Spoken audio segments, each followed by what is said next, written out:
नमस्कार दोस्तों, स्वागत है आप लोगों का एक बार फिर से हमारे इस्माइल फैमिली चैनल पर। कोई कितना भी उधार मांगे, सावन के महीने में यह 4 चीज़ किसी को ना दें, भोलेनाथ छोड़ देते हैं साथ।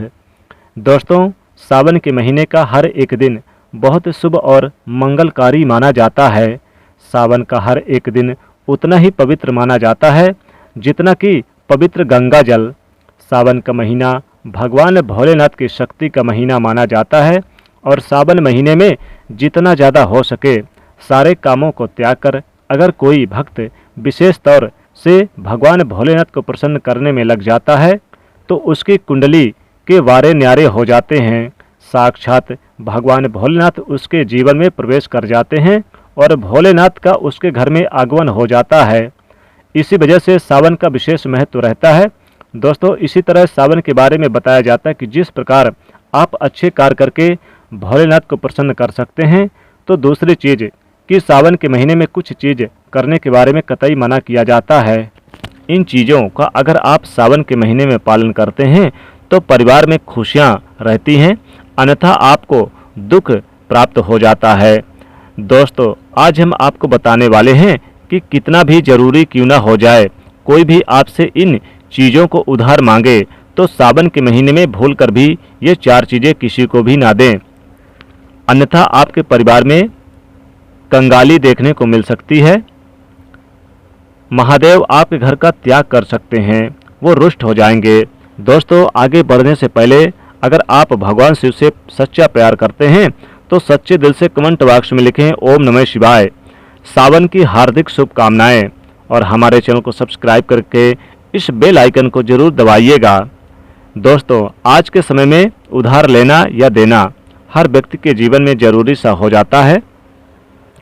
कोई किसी को उधार देता है तो इस बात के लिए कि उन्हें उनके जीवन में अच्छी चीज़ें वापस प्राप्त हो सके, तो इसकी वजह से वो उधार देते हैं। तो कुछ व्यक्ति सामाजिक सरोकार निभाने के लिए उधार देते हैं, लेकिन दोस्तों, क्या आप जानते हैं सावन के महीने में अगर आप ऐसा करते हैं तो आपके जीवन में कंगाली विद्यमान हो जाती है। कम से कम सावन के महीने में तो ऐसा ना करें। दोस्तों, बात करते हैं सबसे पहली चीज़ कि सावन के महीने में सबसे पहली चीज़ तो ये है कि भोलेनाथ से जुड़ी किसी भी प्रकार की कोई चीज़ आप किसी भी व्यक्ति को उधार ना दें। जैसे भोलेनाथ से जुड़ा किसी भी प्रकार का फल, भोलेनाथ से जुड़ा किसी भी प्रकार का वस्त्र और भोलेनाथ से जुड़ी पूजा की सामग्री आप भूलकर भी किसी को उधार या दान के तौर पर भी ना दें सावन के महीने में, क्योंकि माना जाता है कि अगर आप इस प्रकार की सामग्री दूसरे व्यक्ति को दे देते हैं तो आपके घर से भोलेनाथ दूसरों के घर चले जाते हैं और आपको वो नहीं प्राप्त हो पाता जो भोलेनाथ आपके लिए करने वाले थे। तो सबसे पहले आपको इस बात का ध्यान जरूर रखना चाहिए। दोस्तों, इसी तरह सावन का महीना धन प्राप्ति का महीना भी माना जाता है। भोलेनाथ साक्षात आपके घर के अंदर आगमन करने के लिए आते हैं, तो इस बात का आपको ध्यान जरूर रखना चाहिए कि सावन के महीने में भूल कर भी कोई व्यक्ति आपसे धन उधार मांगने के लिए आता है तो आपको उसे उधार पैसा नहीं देना चाहिए और सावन में आपको किसी अन्य व्यक्ति से उधार भी नहीं लेना चाहिए। ऐसी मान्यता है कि सावन के महीने में आप उधार देते हैं या लेते हैं तो वो धन कभी भी लौटकर नहीं आता, बल्कि इसमें धन देने वाला और लेने वाला दोनों कर्ज में डूब जाते हैं।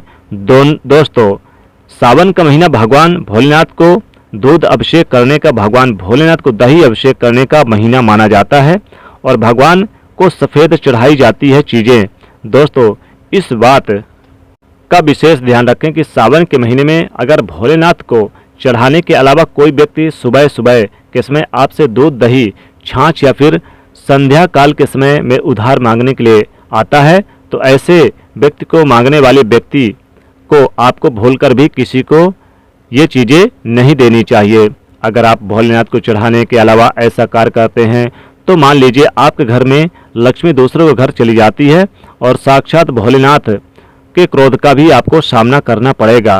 दोस्तों, सावन के महीने में भूलकर भी किसी को गिफ्ट के तौर पर या उधार के तौर पर अपनी पहनने वाली घड़ी या फिर बाजार से नई घड़ी खरीदकर आपको नहीं देनी चाहिए। दोस्तों, घड़ी समय का चक्र है जो आपको बेहतर बनाती है। इसलिए सावन के महीने में भूलकर भी आपको अपनी घड़ी बिल्कुल भी नहीं देनी चाहिए। आप बाद में दे सकते हैं या फिर पहले दे सकते हैं, लेकिन श्रावण के महीने में आप भूलकर भी आप किसी को गिफ्ट के तौर पर ना दें। साथ ही साथ दोस्तों, सावन के महीने में भगवान शिव से जुड़े जैसे कि आपको रुद्राक्ष भी नहीं देना है। रुद्राक्ष भगवान शिव का अंश माना गया है।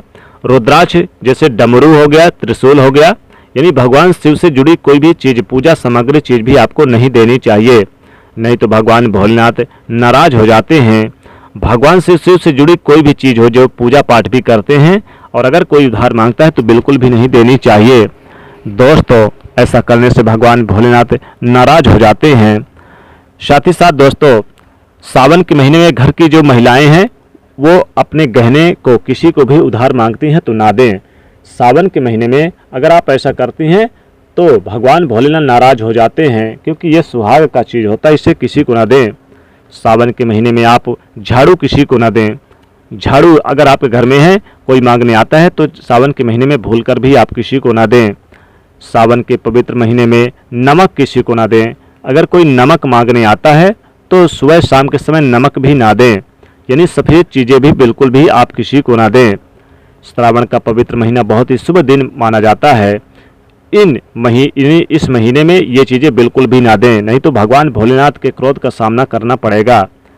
तो दोस्तों, अगर ये जानकारी आपको अच्छी लगी तो वीडियो को लाइक करिएगा, दोस्तों को शेयर करिएगा और चैनल को सब्सक्राइब करिएगा।